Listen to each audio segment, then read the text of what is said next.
예, 우리 함께 일어나셔서 요한계시록 7장 말씀을 보겠습니다.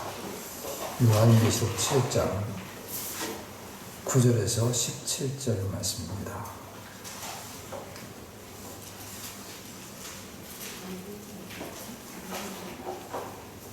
요한계시록 7장 9절에서 17절까지 제가 받들어서 읽겠습니다. 이 일들 뒤에 내가 보니 보라, 아무도 능히 셀 수 없는 큰 무리 곧 모든 민족과 족속과 백성과 언어에서 나온 큰 무리가 흰 예복을 입고 손에 종려나무 가지를 들고 왕자 앞과 어린 양 앞에 서서 큰 음성으로 외쳐 이르되 구원이 왕좌에 앉으신 우리 하나님과 어린 양께 있도다 하더라. 모든 천사들이 왕자와 장로들과 네 짐승 주위에 섰다가 왕자 앞에 얼굴을 대고 엎드려 하나님께 경배하여 이르되 아멘. 찬송과 영광과 지혜와 감사와 존귀와 권능과 힘이 우리 하나님께 영원 무궁토록 있으리로다. 아멘 하더라. 장로들 중에 한 사람이 응답하여 내게 이르되 흰 예복을 차려입은 이 사람들은 누구냐? 또 그들이 어디서 왔느냐 하매 내가 그에게 이르되 장로여 당신이 아시나이다 하니 그가 내게 이르되 이들은 큰 환난에서 나와 자기 예복을 씻고 어린 양의 피로 그것을 희게 한 자들이니라. 그러므로 그들이 하나님의 왕자 앞에 있고 또 그분의 성전에서 밤낮으로 그분을 섬기느니라. 또한 왕자에 앉으신 분께서 그들 가운데 거하실 터인즉 그들이 다시는 굶주리지 아니하고 다시는 목마르지 아니하며 해나 어떤 열기도 그들 위에 내리쬐지 아니하리니 왕자의 한가운데 계시는 어린 양께서 그들을 먹이시고 살아있는 물샘들로 그들을 인도하시며 하나님께서 그들의 눈에서 모든 눈물을 닦아주시리라 하더라. 오늘 설교 말씀은 미루고 미뤄져서 오늘 하게 됐습니다. 3주째 맨 처음 죽어 실린 뒤에 밀리고 밀려가지고 이렇게 오게 됐는데요. 저희들은 앞서 요한계시록 전반 부분에 있는 14만 4천 명에 대해서 함께 살펴본 바 있습니다. 14만 4천 명이 누구인지 이거를 저희들이 바로 알 필요가 있음을 설명해 드렸습니다. 14만 4천 명은 저희들이 성경 말씀이 정말 의미가 있는 것이라고 할 것 같으면 문자적으로 해석할 수밖에 없다고 하는 사실을 지적해 드렸습니다. 그냥 14만 4천 명을 통틀어서 이스라엘을 대체한 교회로서 설명하고자 하는 사람들이 많이 있는데 그들이 이스라엘의 12지파를 설명하는 데는 부족합니다. 각 지파에서 12,000명씩. 그럼 도대체 유다 지파는 이스라엘 12지파인데 14만 4천 명이요. 그들이 전체가 다 교회 시대에 구원받은 그리스도인들을 상징하는 것이라고 할 것 같으면은 그러면 유다 지파는 도대체 개별적으로 특정해가지고서 유다 지파, 르우벤 지파 이렇게 갓 지파 이렇게 나오는데 각각의 지파는 구체적으로 누구를 상징하는 것이냐 설명이 안 됩니다. 생각해 보십시오. 설명이 되나요? 안 됩니다. 그럼 특정한 국가의 사람들이라고 말할 수 있겠어요? 연령층을 계산해가지고 사람의 연령층 전체를 1살부터 0살부터 10살까지는 르우벤 지파에 해당되고 이런 식으로 나누겠습니다. 그리고 그렇게 나눈다고 하게 됐을 때 근거는 무엇인지 개인적인 주관에 의한 것이지 성경 자체에서 그것을 설명해주고 그것을 뒷받침하고 있는 것은 아니라고 하는 사실이죠. 그래서 우리는 인간적인 생각과 인간적인 관점에서 하나님 말씀을 보는 것이 아니라 하나님께서 이 말씀을 주셨을 때 어떤 의미로서 어떤 뜻으로서 주셨는지 그거를 생각할 수 있어야 되겠습니다. 그래서 전반 부분의 14만 4천 명은 그 말 그대로 이스라엘의 12지파를 이야기하고 있는 것이니까 문자적으로 14만 4천 명 이스라엘 사람들 그들이 하나님의 인을 받아서 환난 기간 동안에 안전하게 생명이 보존된다고 하는 것을 나타내고 있습니다. 이제 후반전의 말씀인데요. 14만 4천을 이야기하면서 이 부분 말씀 좀 다뤘지만 집중적으로 여기 말씀 좀 보도록 하겠습니다. 이 일들 뒤에 14만 4천 명을 소개할 때도 1절에 이 일들 뒤에 나와 있죠. 그리고 9절에도 이 일들 뒤에 내가 보니 보라 아무도 능히 셀 수 없는 큰 무리 곧 모든 민족과 족속과 백성과 언에서 나온 큰 무리가 흰 예복을 입고 손에 종려나무 가지 들고 왕자 앞과 어린 양 앞에 서서 큰 음성을 외쳐 이렇게 하나님께 영광을 돌렸습니다. 여기 보니까 이들의 숫자를 우리가 봅니다. 이스라엘 12지파의 입맞은 자의 숫자는 몇 명이에요? 합쳐서 14만 4천 명. 그들의 수는 셀 수 있는 숫자입니다. 근데 여기 후반부에 나오는 이 큰 무리라고 되어 있는데 이 큰 무리는 아무도 능히 셀 수 없다고 말을 했습니다. 왜냐하면 이들이 여러 곳에 흩어져 있기 때문에 너무 먼 지역에 세계 곳곳으로 흩어져 있기 때문에 어느 누구도 그들의 숫자를 셀 수 없다는 그런 의미가 아니고요. 이들은 지금 다 같이 하나님의 왕자 앞에 있습니다. 그러니까 셀 수 없는 것이 아니라 셀 수 있는 것이죠. 네.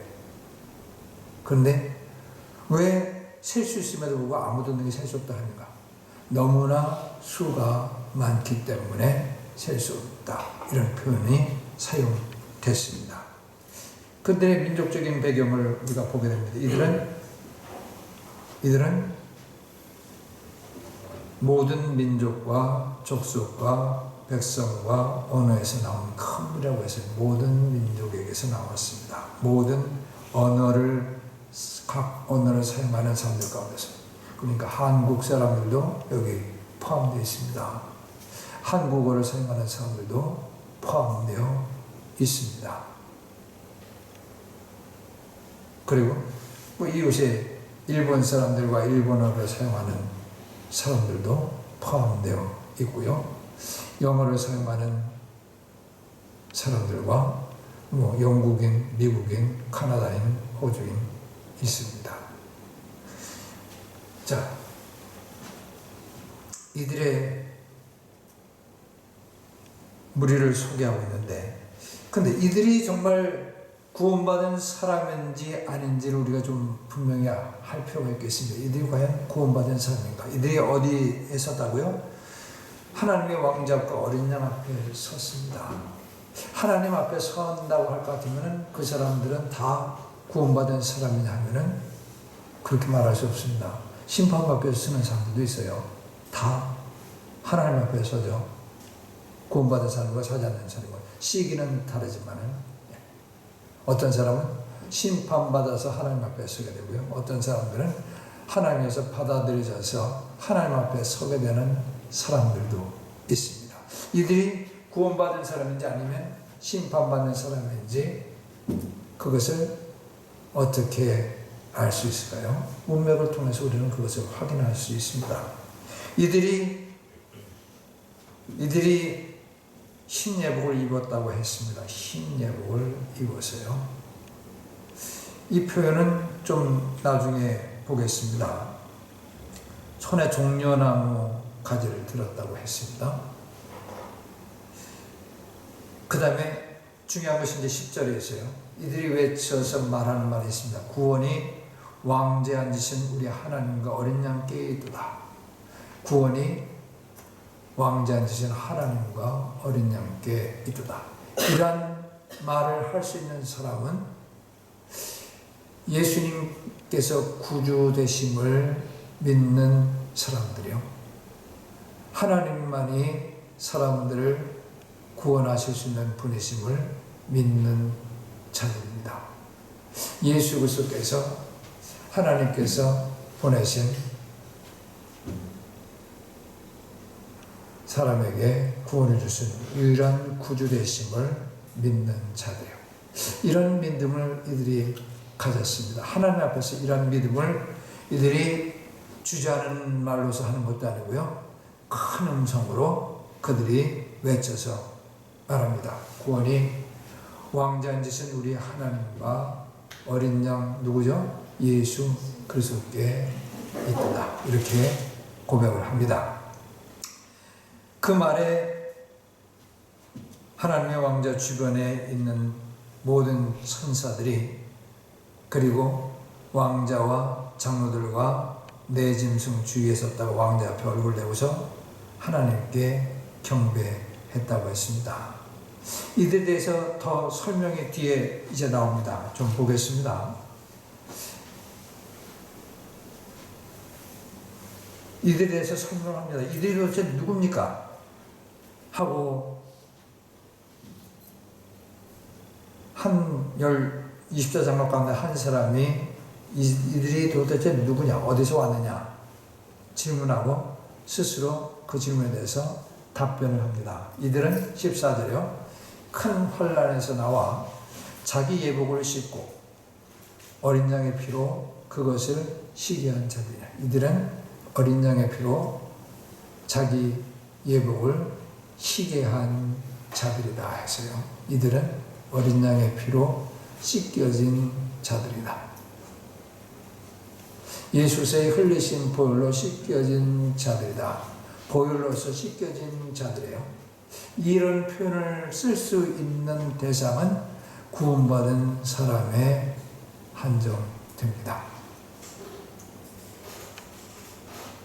자기들의 예복을 씻어서 쉬게 되었습니다.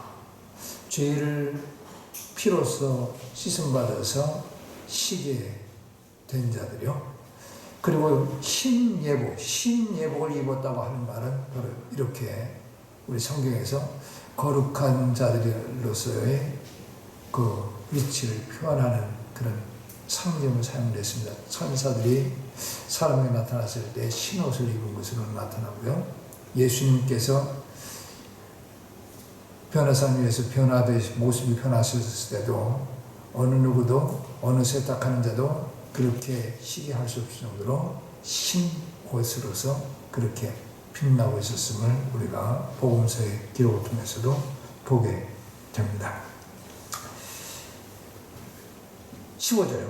여기 이들이 왜 하나님의 왕자 앞에 있는지 설명하고 있는데 15절. 그러므로 그들이 하나님의 왕자 앞에 있습니다. 왜 하나님의 왕자 앞에 있어요? 어린 양의 피로 씻겨졌기 때문에. 그러니까 이 사람들은 심판받기 위해서 하나님의 왕자 앞에 있는 것이 아니라 이들은 죄사함 받고 구원받아서 하나님 앞에 있게 된 것입니다. 또 계속 보십시오. 그러므로 그들이 하나님의 왕자 앞에 있고 어린 양의 피로 씻어서 하나님의 왕자 앞에 있고 그분의 성전에서 밤낮으로 그분의 성전 하나님의 성전에서 밤낮으로 하나님을 섬긴다고 해서 하나님을 섬깁니다. 이들은 죽어서 혼으로 하나님 앞에 서 있는 거예요. 육신의 몸을 가진 채 하나님 앞에 서 있는 것이 아니라 죽어서 혼으로 하나님 앞에 서 있는 그런 모습입니다. 그 다음에 계속 있죠. 15절 후반 또한 왕자님께서 그들 가운데 거하실 터이죠. 하나님께서 그들 가운데 거하실 것입니다. 이건 역시 마찬가지로 이들이 구원받은 자라고 하는 것을 뒷받침해 주는 또 다른 문구고요. 그 다음에 16절 그들이 다시는 굶주리지 아니하고 다시는 목마르지 아니하며 해나 어떤 열기도 그들 위에 내리쬐지 아니하리니. 여기 말씀 잘 봐주세요. 그들이 다시는 굶주리지 아니할 것이다.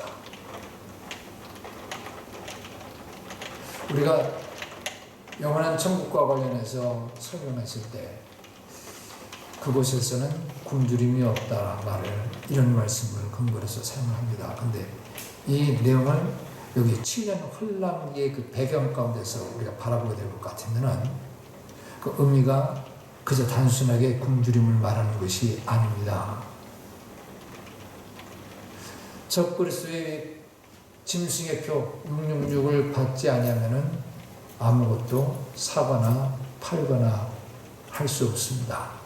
이 환난기에 하나님의 말씀과 그 다음에 가지고 있는 증언으로 말미암아 그것을 고수하는 자들은 제대로 먹을 것을 구하는 것이 어렵습니다. 그러니까 그로 말미암아 굶주리게 되고요. 적그리스도의 핍박을 피하기 위해서 이런 적그리스도의 세상 체제 가운데서 그들이 그래도 목숨을 부지하기 위해서는 이곳저곳 피해 다녀야 되는데, 그러니까 옷도 제대로 살 수 없고, 그러다 보니까 제대로 입을 것도 장만하지 못하고 헐벗은 가운데 그렇게 지낼 수 있다고 말할 수 있고요. 해나 어떤 열기도 그들 위에 내리쬐지 아니할 것이다. 이런 모든 것들을 다 막아줄 수 있는 그런 도시의 집안에 안전하게 그렇게 거하기가 어렵기 때문에 이곳저곳 피해 다니며 산이나 들 이런 굴이나 이런 곳에 피해 다니게 되는 상황이 될 것을 우리가 생각해 보게 되면요, 이런 말들의 의미들을 우리가 새롭게 생각하게 됩니다. 17절에 왕자의 한가운데 계시는 어린 양께서 그들을 먹이신다. 예수 그리스도께서 이들을 먹이실 것입니다. 이건 구원받은 사람에게만 가능한 것이죠. 그 다음에 살아있는 물샘들로 어린 양께서 그들을 인도하십니다. 먹이고 어린 양께서 목자로서 이들을 양들처럼 인도하시고 물샘으로 인도하신다. 그러니까 이들은 어린 양 예수 그리스도의 양들이죠. 구원받은 자들이 분명한 겁니다. 그리고 하나님께서 그들의 눈에서 모든 눈물을 닦아주시라. 일반적으로 이 땅에서 우리가 죄만한 세상 사는 동안에 겪는 여러 가지 고통과 아픔, 질병으로 인한 눈물들, 이런 것들이 더 이상 하나님 계신 곳에서는 없을 것이다 하는 말로서 이해하기 쉬운데, 이 7년 환란기, 특별히 후반기의 상황을 생각해 보시면 이게 특별한 의미를 담고 있습니다. 마태복음 25장 말씀 보겠습니다. 마태복음 25장 말씀.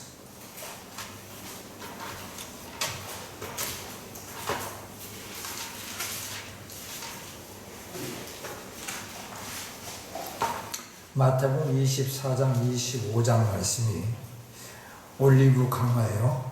24장과 25장 말씀.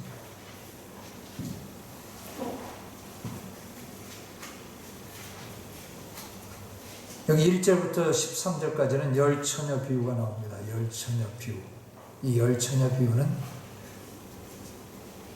이스라엘 민족에 대한 심판을 말하고요. 천년왕국 직전에 이루어지는 이스라엘에 대한 심판을 말합니다. 그래서 여기 지혜로운 5처녀는 잔치 자리에 들어가게 되고 어리석은 자들 앞에는 문이 닫힌다고요.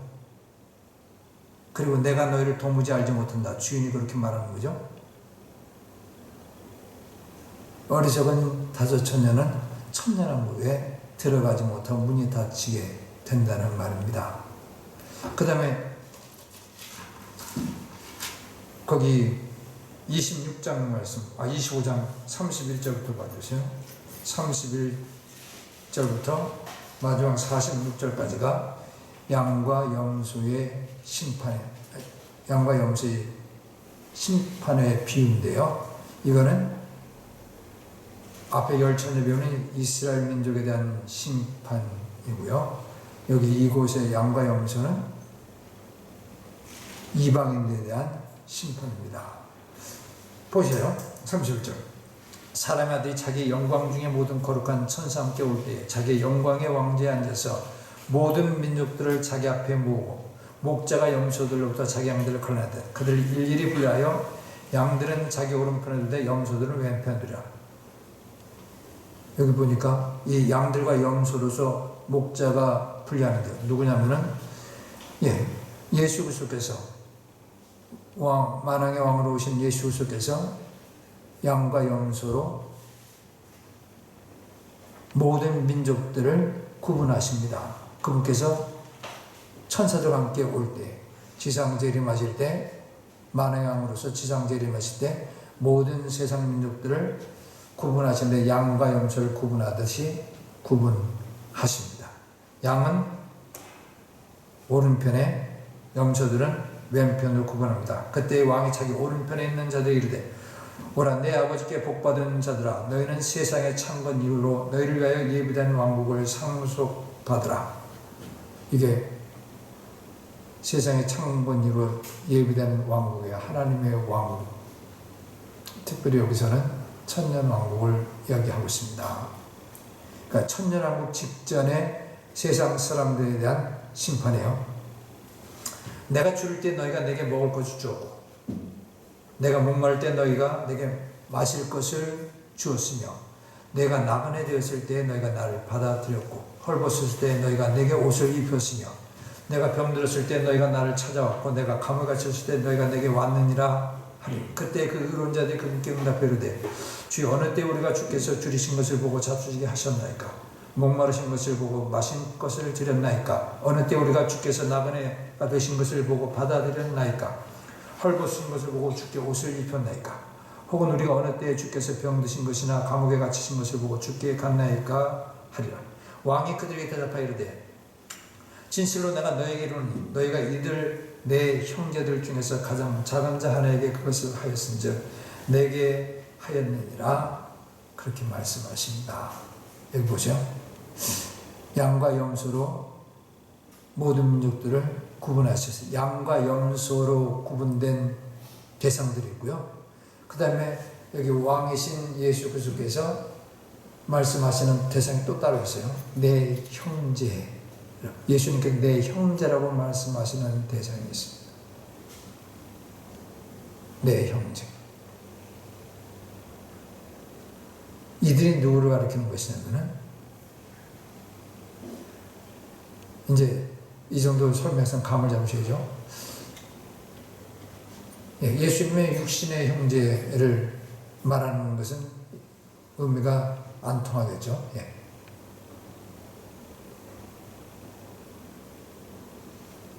그렇다고 교회 시대에 구원받은 그리스도인들을 내 형제라고서 표현했다고 생각하지 않게 되기를 바라겠습니다. 여기 내 형제는 누구냐면은 이스라엘 민족입니다. 이스라엘 민족.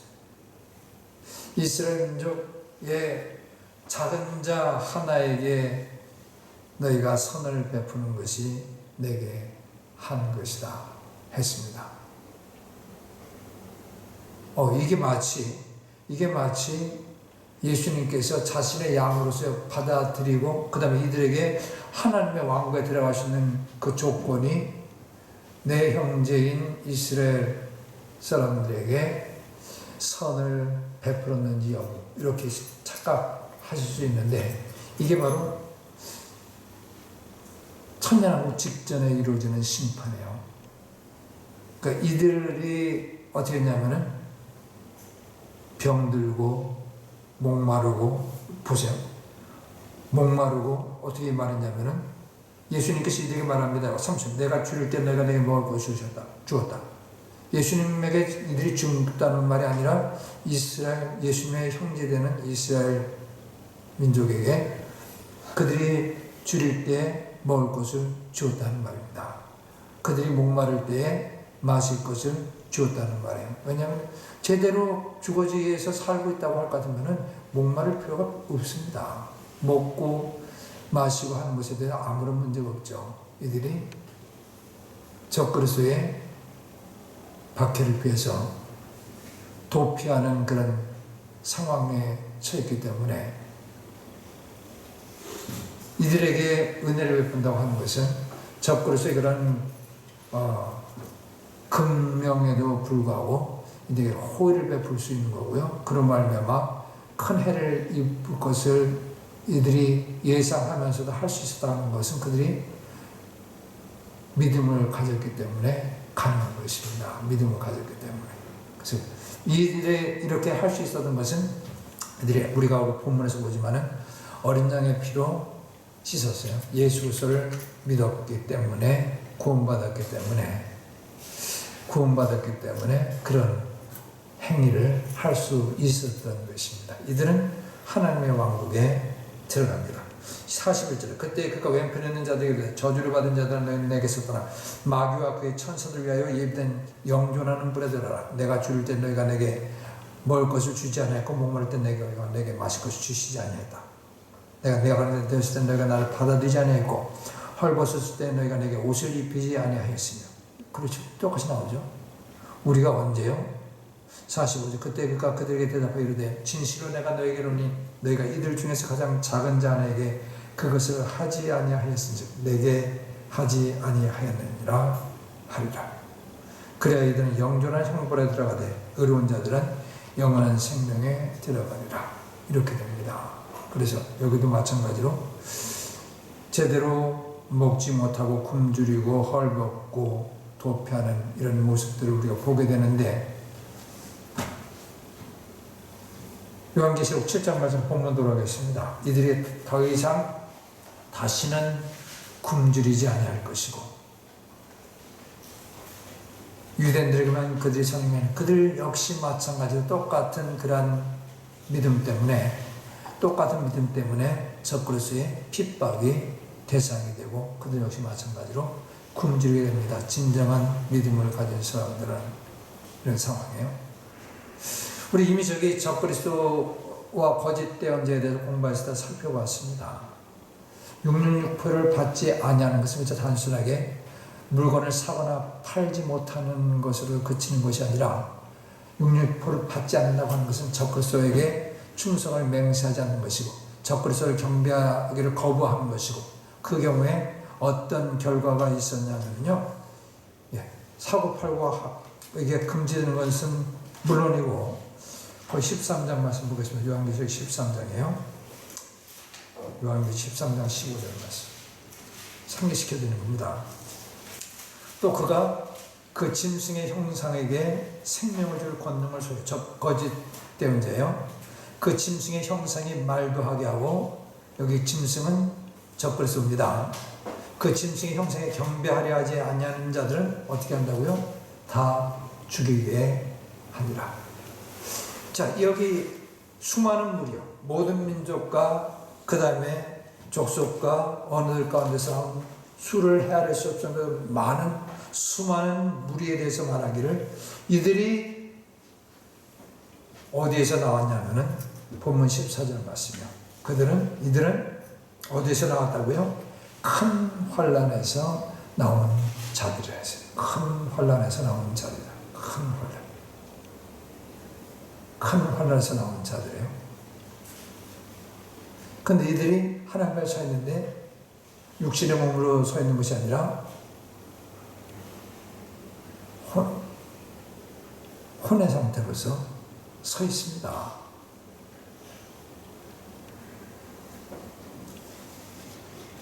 자, 우리는 이미 봤어요.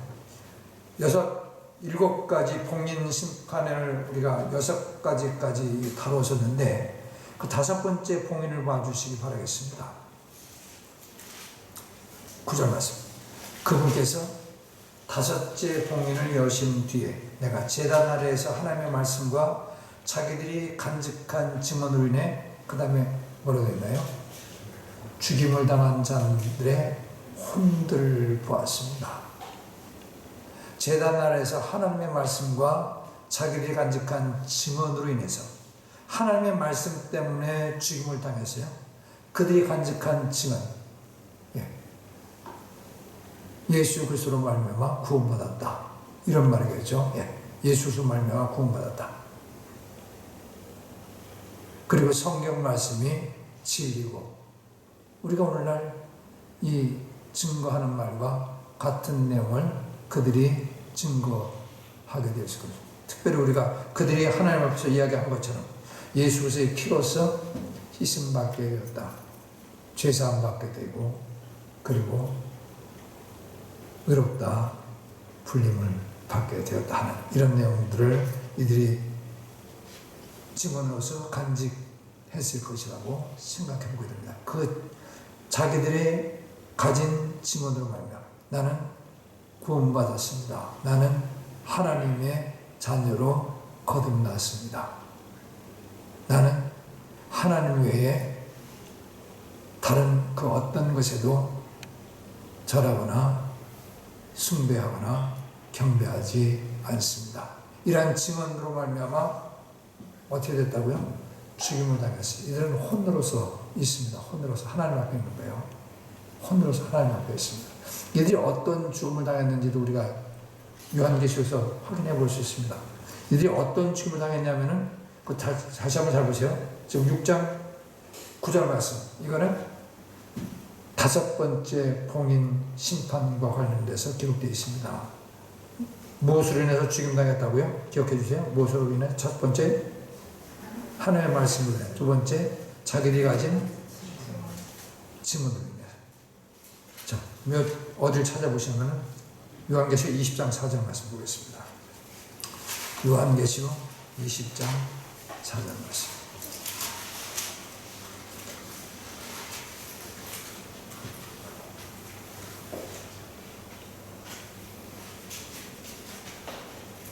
또 내가 보니 왕자들과 그것들 위에 앉은 자들이 있는데 그들의 심판이 맡겨졌더라.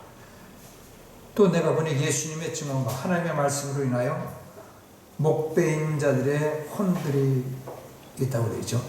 여기 똑같은 표현이세요. 하나님, 예수님의 증언과 하나님의 말씀으로 인하여, 예수님에 대한 증언 때문에, 그리고 하나님의 말씀 때문에 그들이 어떻게 죽은 거예요? 목베이게 됐습니다.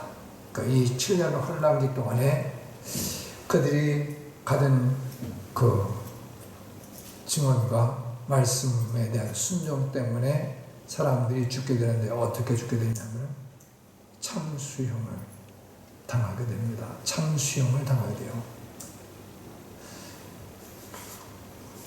민주주의 사회에서 우리가 볼 수 있는, 우리나라에서도 뭐 사형을 집행한다 하더라도 뭐 사형 집행한 지 꽤 되세요. 교수형을 취하여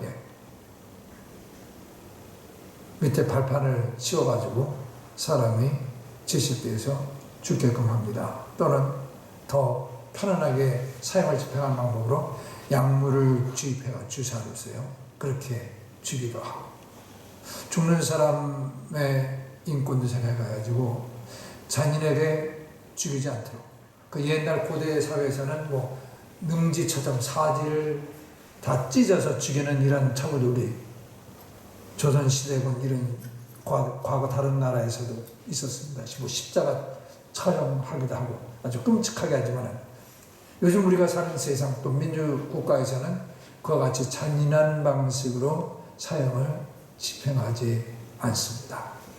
그러나 7년 혼란기에 적그리스도가 세계 독재자로 군림하게 됐을 때는 자기를 경배하지 아니하고 자기 명령을 따르지 아니하는 자들이 이처럼 잔인한 방식을 통해 가지고 사람들의 공포심을 불러일으키게 하는 것을 볼 수 있습니다. 참수형에 처하게 됩니다. 참수형. 이 시대, 그 사람 죽는 거예요.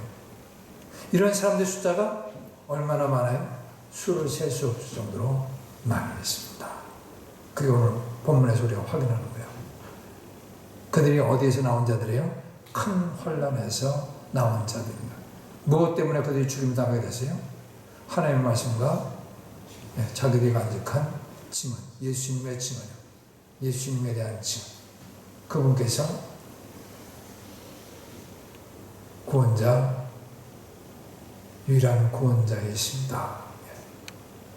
죄로부터, 하나님의 심판으로부터 구원해 주실 수 있는 유일한 구원자이십니다. 그 증언 때문에 우리가 그분을 믿고 죄사함 받고 구원받았습니다. 그 증언 때문에 여기 수많은 사람들이 수도할 수 없는 많은 사람들이 죽임을 당하게 됩니다. 그러니까 우리는 이 부분 말씀을 보게 되면은 이들이 어느 때 살았던 사람들이 아니면 7년 환란기에 살았던 사람들이다 하는 것을 알 수 있습니다. 요한계시록 7장의 후반전에 있는 이 수많은 사람들은 다시 한번 말씀드리겠습니다. 이들은 육신의 몸을 입은 채로 있는 것이 아니라 아직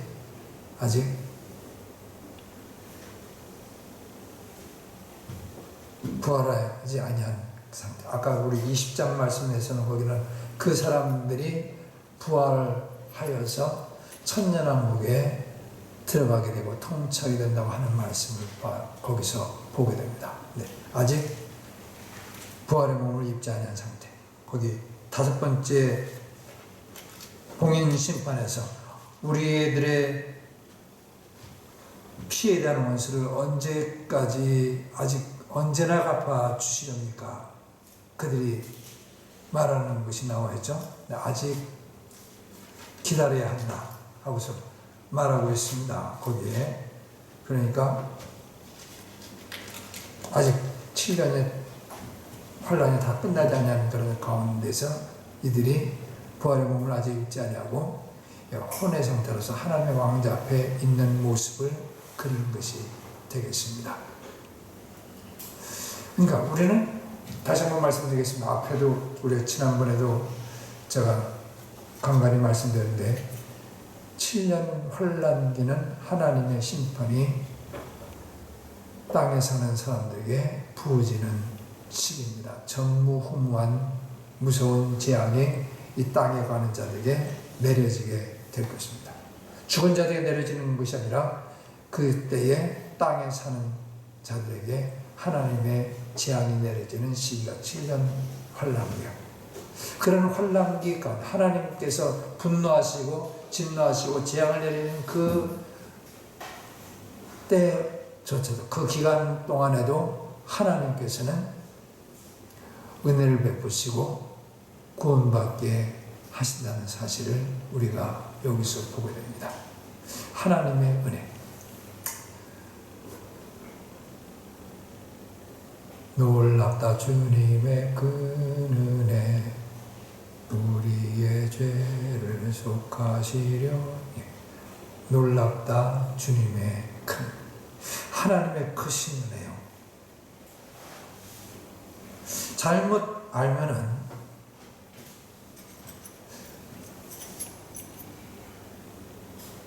교회 시대에만 구원이 있는 것으로 착각하는 사람들이 있습니다. 교회 시대가 끝나고 그리스도인들이 휴거되게 될 것 같으면 더 이상 세상에는 구원이 없고 구원받을 수 없다고서 생각하는 사람들이 있습니다. 이 요한계시록 말씀 잘 이해하지 못하면 그렇게 가르치고 주장할 수밖에 없습니다. 오늘 우리가 살펴봤지만 여기 이 사람들이 큰 환란에서 나온 사람들입니다. 그 요한계시록 말씀 6장의 5번째 봉인 심판에서 사람들이 그 환란기간 동안에 죽임당한 사람들, 하나님의 말씀으로 인해서 그들이 가진 증언에서 죽임당한 사람들을 이야기하고 있습니다. 그들에 관한 이야기, 14만 4천 명이 7년 환란기에 적그리스도의 핍박으로부터 생명을 보호받을 수 있는 사람들이지만 다른 사람들은 이들은 하나님의 봉인을 받지 못했어요. 이 수많은 사람들, 이 부분. 14만 4천 명이 이스라엘의 각 지파에서 12,000명씩 14만 4천 명은 특정돼 가지고 그들은 하나님의 봉인을 받은 사람들, 인을 받은 사람들. 그런데 이 수많은 사람들은 하나님의 인을 받지 못했습니다. 그래서 순교당하게 됩니다. 14만 4천 외에도 다른 구원받게 되는 이스라엘 사람들이 있을 터이지만은 그들이 봉인받지는 못합니다. 그러니까 그들도 역시 마찬가지로 함께 순교당하게 됩니다. 이 14만 4천 명만 7년 한국갈망기를 통해서 순교당하지 않냐고 살게 되고, 그리스도께서 마지막 이 땅에 오실 때까지 살아남아있는 사람들이 행여나 적그리스도의 그 핍박이 미치지 않아서 살아남아있는 사람들이, 그리고 그들이 믿음을 가진 사람들이라서 이 재림하신 그리스도의 심판에 의해서 죽임당하지 않는 사람들, 그 사람들만이 살아서 천년왕국에 들어야 됩니다. 14만 4천과 예수님께서 지상 재림하실 때 적그리스도의 핍박이 채 미치지 아니하는 그런 상황 가운데서 있었던 사람들이 살아서 천년왕국에 들어가야 돼요. 설령 예수께서 재림할 때 살아있는 사람들 할지라도 대다수 사람들은 그분의 진노의 포도주 틀에 밟혀져서 죽게 될 것입니다. 이해하시죠? 큰 틀을? 예. 왜 사람들이 교회 시대에만 구원이 있고 우리 그리스도인들이 휴거 받게 되고 난 후에는 구원이 없다고 해서 말하는지, 그 근거로 제시하는 것이 고린도후서 6장 2절 말씀이에요. 찾아보겠습니다. 고린도후서 6장 2절 말씀.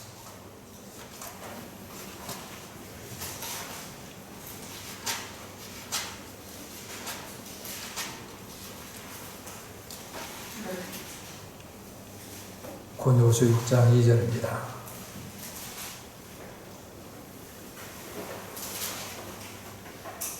그분께서 이르시되 받아주는 때에 내가 내 말을 들었고 구원의 날에 내가 너를 구조하였노라 하시나니 보라 지금이 받아주시는 때요, 보라 지금이 구원의 날이로다. 보라 지금이 받아주시는 때요, 보라 지금이 구원의 날이로다. 이렇게 되겠습니다. 지금이 구원의 날이다. 지금이 하나님께서 죄인들을 받아주시는 때다. 이 말씀, 이게 교회 시대라고 해서 말하고 있는 것은 아닙니다.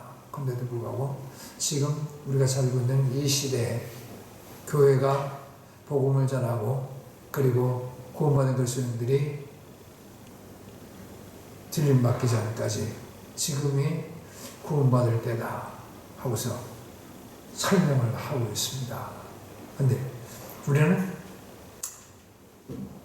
구원받을 때는 언제냐면요, 지금이라는 말은 그런 의미로 우리가 생각하시면 안 되고, 지금이 어떤 의미냐면은 복음의 말씀을 듣고 깨닫게 된 그 시점이 지금입니다. 그게 꼭 교회 시대일 필요는 없어요.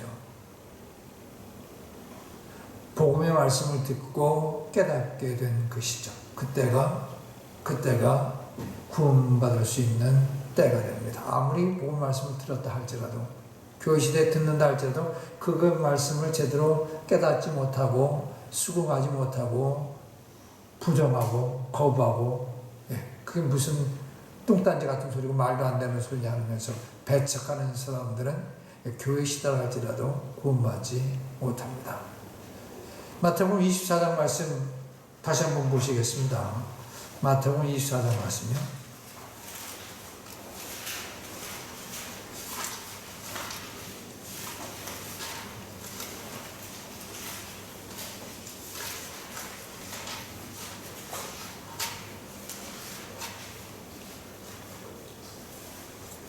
마태복음 24장입니다.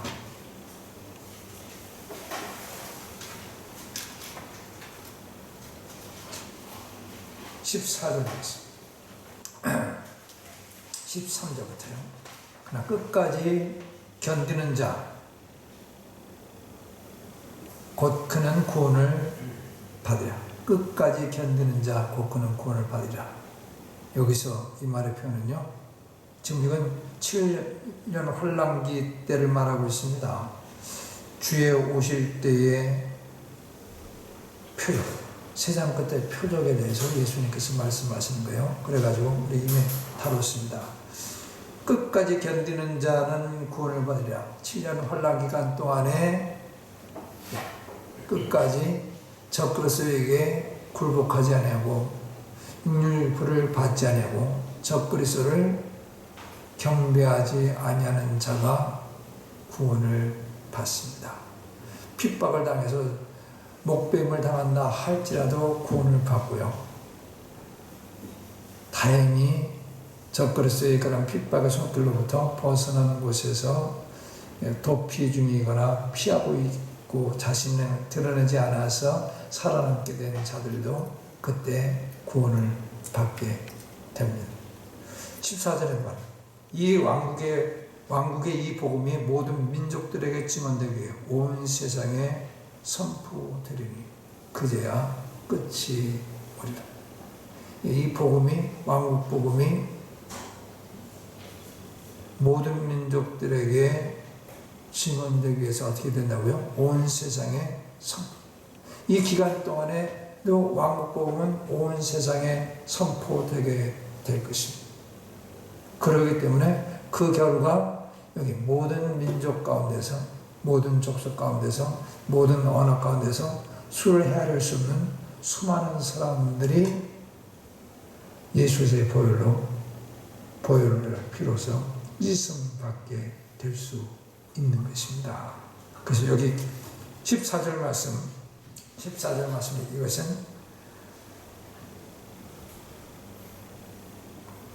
언제 세상 끝이 되냐면은 모든 민족들에게 7년 환란이 가더라도 계속해서 증언되게 될 것입니다. 그리고 이것을 선포하는 자들은 이스라엘 14만 4천 명이 아마도 그들이 주역이 돼서,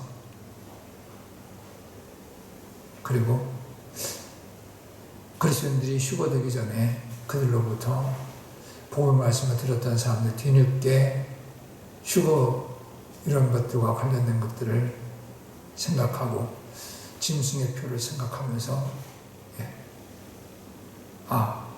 그때 그들의 말이 맞았구나. 거기 그들이 제시했던 성경 말씀이 정말로 사실이구나. 그 하나님의 말씀이구나. 그래서 그때 들었던 것을 기억하면서 예수를 믿는 자들이 구원받게 되겠죠. 그래서 모든 민족들 가운데서 복음이 계속해서 선포될 것입니다. 그러니까 복음이 계속해서 선포된다고 하는 말은요, 구원받을 기회는 아직도 이 7년 환란기에도 남아 있다는 것입니다. 하나님께서 오래 참아서 이 땅에 살아있는 사람들, 불경건한 사람들, 그들의 경건치 않은 행위와 경건치 않은 말들에 대해서 하나님께서 이제 분노를 쏟아 부으시는 그 기간에도 불구하고 하나님께서는 회개하고 예수 그리스도를 믿는 자들에게 구원의 은혜를 베푸신다. 그 단적인 증거가 이 요한계시록 7장 후반부에 있는 수없이 많은 사람들의 구원이 되겠습니다.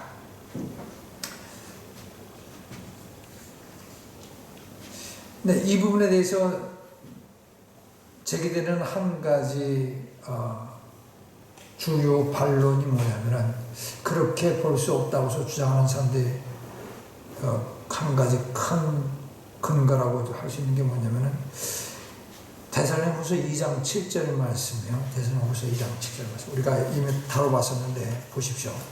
데살로니가후서 2장 7절 말씀.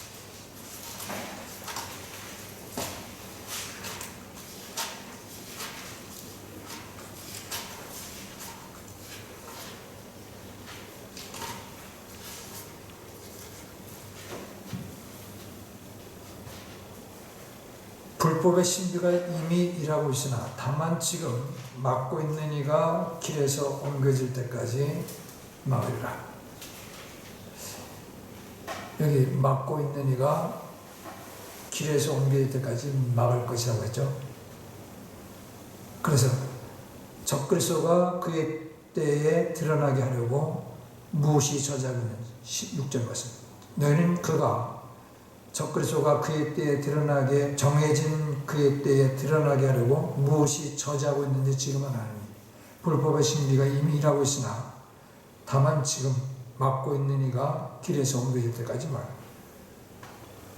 적그리스도가 정해진 때에 드러나도록 지금 막고 계시는 분이 계시는데 그분께서 지금 막고 있기 때문에 아직까지 적그리스도가 지금 드러나지 않았습니다. 그러나 그분께서 옮겨지면은 그러면은 드러나게 될 것이다. 이 여기서 막고 있는 이가 누구냐면은 성령님이라고 지난번에 설명을 드렸습니다. 성령님께서 옮겨주신다면은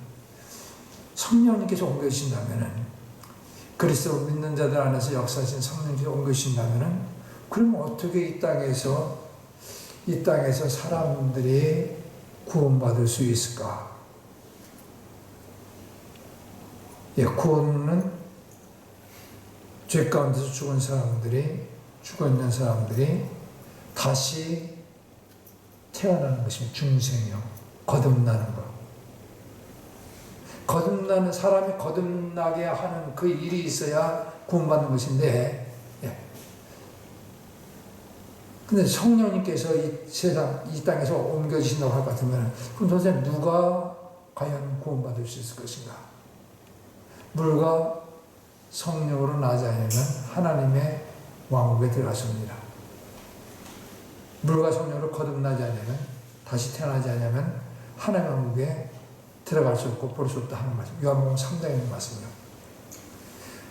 육으로 나는 것은 육이요, 성령으로 나는 것은 영이니. 거듭나게 하는 그 사역은 삼일체 하나님 가운데 특별히 성령 하나님의 사역입니다. 근데 성령님께서 옮겨진다고 할 것 같으면 어떻게 사람들이 7년 환란기 기간 동안에 구원받을 수 있고 거듭날 수 있는가? 이 질문이 있어요. 그런데 그 점에 대해서는 우리가 교회 시대 이전에도 성령님께서는 존재하셨고 교회 시대 이전에도 성령님께서는 역사하셨습니다. 구약 시대 종종 대언자들에게 또는 어느 특정한 인물에게 하나님의 영께서 그의 위에 임하셨다는 말씀, 하나님의 영께서 그의 위에 임하셨다는 말씀을 우리가 읽을 수 있습니다. 하나님의 영께서 임하셨다. 천지 창조하실 때도 하나님의 영은 수면 위에 움직이셨다, 운행하셨다. 그 말씀 있으시죠? 예. 하나님의 성령님께서 세상에서 사역하셨습니다. 그러나 그 사역은 교회 시대 성령님의 사역과 같은 면도 있지만은 다른 면도 있습니다. 교회 시대 성령님의 사역 가운데 두드러진 차이점이 뭐냐면은 교회 시대 성령님의 사역은 신자들 안에 내주하시는 사역이에요. 특별히 그게 이제 구원받은 신자들 안에 성령님께서 내주하시는 사역. 구약에서는 어떤 특정 인물에게 성령님께 임하시고 그 사역을 마무리하고 나면 성령님께서 다시 떠나셨습니다. 근데 신약시대, 교회 시대에 그리스도인들 안에 성령님께서 내주하신 것은 그건 계속적인 것이죠. 그래서 그 특징이 있습니다. 성령님께서 교회 시대에 그리스도인들이 휴가될 때 떠나신다 할지라도 그 성령님께서는 교회 시대에 오순절에 성령님께서 강림하시기 그 전에 구약 시대에 성령님께서 사역하셨던 것 마찬가지로 7년 혼란기에도 성령님께서 그렇게 사역하실 것이라고 우리는 말할 수 있습니다. 구약 시대에도 구원받는 사람들이 있었습니다. 그건 성령께서 역사가 있었기 때문에 가능한 거예요. 그러니까 7년 환란기 기간에도 성령님의 사역은 비록 특별한 의미에서 성령께서는 교회 시대의 역사하신 것과는 다른 방식이지만 그럼에도 불구하고 성령님께서는 구약 시대에 역사하시고 사람들이 구원받게 하신 것 같이 7년 혼란기 기간에도 어떤 방식으로는 역사하시고 그리고 사람들이 구원받게 하실 것이다. 그 점 예수 그리스도와 관련해서도 마찬가지입니다. 예수님께서는 성육신 하셔서 사람 몸으로 이 땅에 오시고 나서 비로소 그분의 사역이 이루어진 것만이 아니라 성육신 이전에도 예수 그리스도께서는 존재하셨고 그리고 함께 사역하셨습니다. 우리는 구약에서 그분께서 주의 사자, 개혁성에서 여호와의 사자로서 나오는데 여호와의 사자로서 언급되면서 하나님처럼 말하고 하나님처럼 행동하는 그런 모습을 우리가 볼 수 있습니다. 주의 사자가 라고 표현하면서 그 앞에서 사람들이 경배하는데 그걸 막지도 아니하고 경배를 그대로 받으시는 모습을 우리가 볼 수 있어요. 그러니까 성육신하기 이전의 구약시대도 삼위일체 이위신 성자께서 존재하시고 나름대로 역사하셨던 것 같이 그처럼 성령 하나님께서도 구약시대에 역사하시고 그리고 교회시대 이후에도 그분께서 역사하십니다. 그것은 예수께서 이 땅에서의 사역을 마치고 승천하시고 난 후에 사역을 중지하셨냐면 그게 아니라 나름대로 하나님 우편에서 하시는 사역들이 또 있습니다. 그렇듯이 성령 하나님께서도 7년 환란기에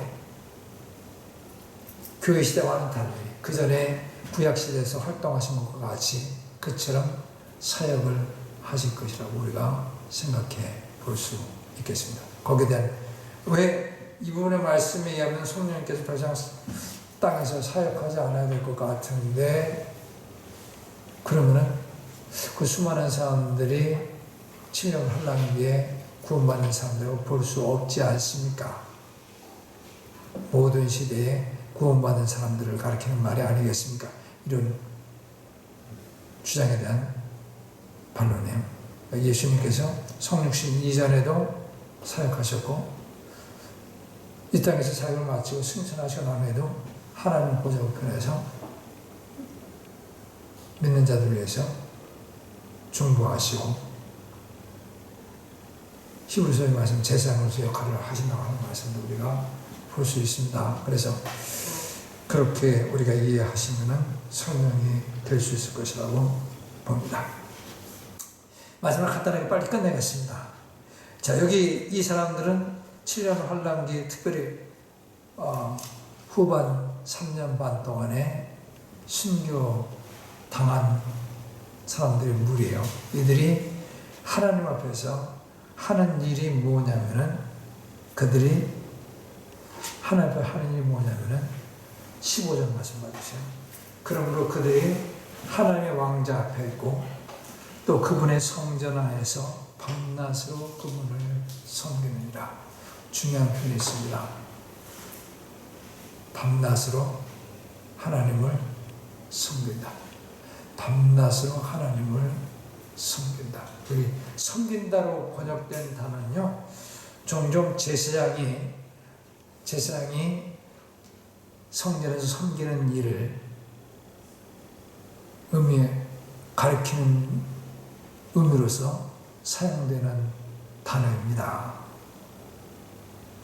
우린 지상에서 모세가 하나님부터 받아서 만든 성전, 이것이 하늘에 있는 것을 모형이라고 되어 있거든요. 하늘에 있는 것을 모형.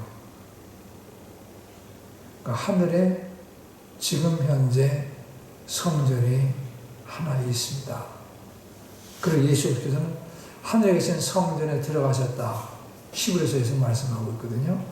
그래서 하늘에 지금 성전이 하나 있다고 우리가 말할 수 있고요. 근데 천년왕국 때에는 지상에 지상에 성전이 세워지게 될 것입니다. 7년 환란기에도 성전이 세워집니다. 그래서 유대인들이 성전에서 구약 모세의 율법에 쫓아서 그들이 각종 성전 예배를 드리게 됩니다. 천년왕국 때에도 땅에 성전이 하나 있습니다. 천년왕국 때 세워지는 성전이 에스겔서 40장 이후로서 마지막 48장까지 걸쳐서 거기서 언급된 제사장과 관련된 여러 가지 내용들, 또 성전의 크기, 설계도 이런 것들이 거기 나와 있는데 그것이 천년왕국 때 땅에 세워지게 되는 성전. 그것은 7년 환란기에 보게 되는 성전과는 또 다른 성전이에요. 그러니까 지금 현재 존재하지 않습니다. 현재 우리가 성전은 제1성전 해가지고 솔로몬이 세운 성전을 제1성전이라고 합니다. 제2성전을 포로기환에서 돌아온 사람들이 세운 성전이야 수룹바벨을 주축해서 세워지게 되는데 그것을 수룹바벨 성전이라고 합니다. 그 성전을 예수님 시대에 예수님께 탄생하시기 이전부터 헤롯 왕이 리모델링 해가지고 대대적으로 리모델링해서 웅장하게 만들었는데 초라한 성전이었습니다. 수룹바벨 성전은 그것을 대대적으로 리모델링 해가지고서 개축하고 더 확장시킨 것이 헤롯 성전인데 헤롯 성전은 제2성전에 포함됩니다. 그걸 제2성전의 연장으로 보고 있어요. 그 성전의 서쪽 벽만이 남아있고 로마 군대에 의해서 주 70년에 파괴되고 지금 현재 예루살렘에는 성전이 없습니다. 근데 7년 환란과 더불어서 성전이 세워지게 됩니다. 그리고 그 성전 말고 이제 천년왕국 성전이 있는데 천년왕국 성전이 에스겔서 거기 40장 후반 부분이요. 거기 있는 그 내용대로 거기 세워지게 될 것입니다. 그리고 하늘에 성전이 하나 있고 나중에 영원한 상태요. 천년왕국 이후에 영원한 상태에서는 하나님과 어린 양이 성전이 된다고서 말하고 있거든요. 그렇기 때문에 어떠한 형태의 성전도 존재하지 않게 됩니다. 하나님과 어린 양이 성전이 되신다. 그렇게 되어 있어요. 그래서 여기 섬긴다는 말, 구원받은 사람들은 천국에서 그리고 영원한 상태 새 예루살렘에서 어떤 일을 주로 하게 될 것인가. 이 말씀 보시게 되면은 여기 보니까 이 땅에서 떠나서 하나님 앞에 서게 된 자들이 밤낮으로 그분을 섬긴다는 표현을 통해서요. 주된 일이 하나님을 섬기는 일이구나 하는 것을 알 수 있습니다. 하나님을 섬기는 일이 주된 일이에요. 그러니까 우리가 다른 것들도 하겠지만은 하나님을 섬기고 예배하는 이게 참 주된 일이라고 하는 사실을 기억하시고 우리가 예배드리는 것은 그때를 위한 준비나 마찬가지입니다. 그래서 우리가 예배드리면서 내가 마음과 정성과 성품 다해서 하나님께 예배를 드릴 수 있게 되기를 바라겠습니다. 예배는 참 중요합니다. 기도하겠습니다.